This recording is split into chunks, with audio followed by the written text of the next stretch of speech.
February 2012 मध्ये महापालिकेत निवडून गेलेल्या नगरसेवकांच्या कामगिरीचं प्रगती पुस्तक प्रजा फाउंडेशनने सादर केलंय। पहिल्या 10 मध्ये 7 महिला नगरसेविका आघाडीवर आहेत, तर टॉप 10 मध्ये सत्ताधारी शिवसेनेचं वर्चस्व आहे।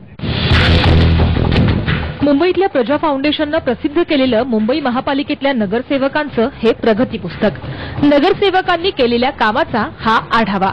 त्यात बाजी मारली आहे सत्ताधारी युतीच्या नगरसेवकांनी। शिवसेनेच्या हेमांगी वरळीकर या सर्वात कार्यक्षम नगरसेविका ठरल्यात।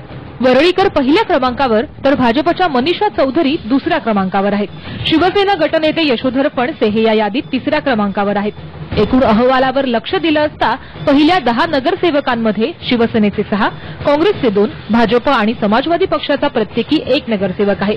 मनसेच्या एकाही नगरसेवकाचं नाव या टॉप 10 च्या यादीत नाही। एप्रिल 2012 ते मार्च 2013 या काळात 24,594 मुंबईकरांशी बोलून हा अहवाल तयार करण्यात आलाय। नगरसेवकाची गुन्हेगारी पार्श्वभूमी, सभागृहातली उपस्थिती, भ्रष्टाचाराची प्रकरणं आणि प्रत्यक्ष काम या सगळ्याचा अभ्यास करून हा अहवाल तयार करण्यात आलाय।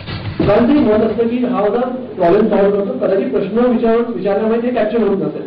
त्यामध्ये मग आम्ही लोकांना जाऊन त्यांच्या विभागातील लोकांना विचारलं की तुम्हाला काय वाटतं, तुम्हाला हा व्यक्ती तुमचा आहे, त्याने अप्रोच होते, त्याने इश्यू केलं पाहिजे तुमचे लोकांचे सर्व्हिसेस जे आहेत, म्हणजे रस्ते नीट असावे, पाणी नीट असावं, इत्यादी सर्व्हिसेस, त्याला तुम्ही रेट करा। म्हणजे आपल्याला कळून येईल की तुमच्या नगरसेवकाने काम केलेलं त्याबद्दल मी किती सॅटिस्फाईड आहे।